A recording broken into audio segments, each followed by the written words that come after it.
Alright, so a little bit ago, I actually released a video talking about the scariest moment in all of Fallout, and the video did really well. You guys seem to absolutely love it, and I got a lot of really supportive comments, but unfortunately, something went really wrong with the rendering or something of that video. I don't know. Very weird, but again, it was only like 720p resolution or something like that, and some people even sending me messages and even commenting saying the video just didn't, even though it was listed as 720, it just wasn't really 720. I don't know. I've rewatched it and it looks different on some devices. Some it looks average, others it looks terrible. So I figured I gotta fix this. So what I've actually decided to do is go out and, you know, fix it and get the 1080p version. So basically I will be putting that on this video, re-uploading the thing for you guys to enjoy in like double the quality.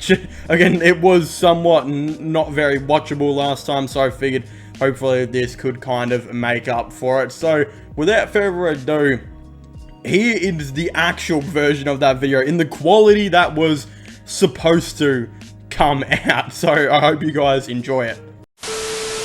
So the other day I was actually, you know, searching across, doing some research for a couple Fallout videos, you know, here and there that I wanted to potentially make, and I came across a couple of videos and, you know, it got me thinking, when asking the average Fallout gamer why they play Fallout, is the answer usually I play Fallout because it's, you know, a scary game, or is it usually because I like to play RPGs, etc. I think the most common answer to asking someone why they like to play Fallout games, it usually tends to be because they like the RPG experience, and not often do you hear people say, I like the fact that Fallout games are relatively scary. You don't oftenly hear that, especially now, considering when you play Fallout games, you don't often get scared or anything like that in a Fallout game.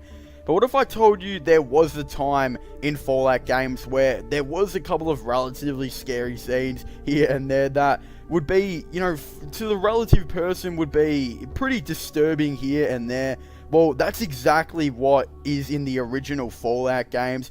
During Fallout, I actually, you know, came across a couple of scenes that I thought would be really interesting to make a video on. One in particular is actually the ending of one of the endings that you can pick for the original Fallout game. Now, I found this to be relatively one of the most disturbing things I have ever seen, and I did not really expect it to be in a Fallout game. And I know, you know, most people that are watching this video right now probably haven't seen this. Again, this is dating way back to the old Fallout games, and something that, you know, again, a lot of people really haven't seen, and I thought it was really interesting and something that I definitely would like to make a video on. So pretty much what is actually happening here, it is in one of the endings for the original Fallout game. Pretty much when confronting the Master, you can pick a couple of, you know, different story ending options. One of which is where you actually go down and reveal the locations to your vault, and actually go and turn yourself into a super mutant and actually go and destroy the vault and its inhabitants. Now, I find this extremely disturbing. Not only that you turned on your vault and all of this type of stuff. Yes, obviously the vault did a couple things back, but again, it was really mass murder at the end of the day, and is definitely one of the really worst things that could have possibly been done in a Fallout game. But what I find most disturbing about this is, how did it actually, you know, come across to be a thing? At the very start, you know, when you are confronting the Master, you pretty much end up, really, he turns you into a super mutant, and what happens, you know, is really the following scenes are really quite disturbing. Now, again, you don't see how super mutants are really turned into, you know, how people do turn into super mutants in the most recent games. You know, in Fallout 4, they pretty much just show the FEV labs with all the super mutants just kind of dangling around in the FEV. But in Fallout, there is this cutscene where pretty much you are kind of tucked in like, you know, a mummy, and you really can't move or anything like that. You're just kind of standing there and you can't do anything. You can move, but you can't break free. You've got straps all holding around you, and pretty much what happens is this claw actually comes down and grabs your pretty much head, takes you over to a massive FEV pool, and while your character is struggling, the claw drops your character into the FEV pool again while you are struggling, and you see the transformation of your human character into a super mutant. What follows next is, you and a bunch of other super mutants go down, you destroy everyone in Vault 13, and obviously, again, it's pretty much history from there. Now, I believe this isn't actually the canon, ending, but I found this to be the most disturbing and scariest thing, really, that I've seen in all Fallout games, and I definitely feel like it is an experience that, a lot of people definitely need to see, as it really shows how much Bethesda have, toned down the Fallout games since they actually bought the original Fallout series, because obviously, yeah, Bethesda didn't make Fallout 1 and 2, it was made by, a different studio, and their ways of making this game is obviously a lot more scary and disturbing, and it kind of makes me think, what if Bethesda actually went back to this and kind of revisited this in maybe potential DLC?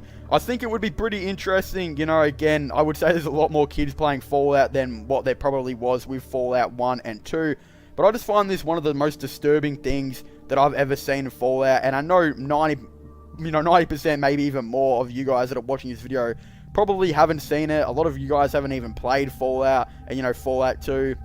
So again, I feel like this is a very interesting thing, and something that I definitely didn't see coming, especially with this. And yeah, it just makes me think, what if, Bethesda kind of go back and revisit this? Now, the video to this will be linked in the description down below if you guys are gonna go watch it, but all the comments are, pretty much telling the story.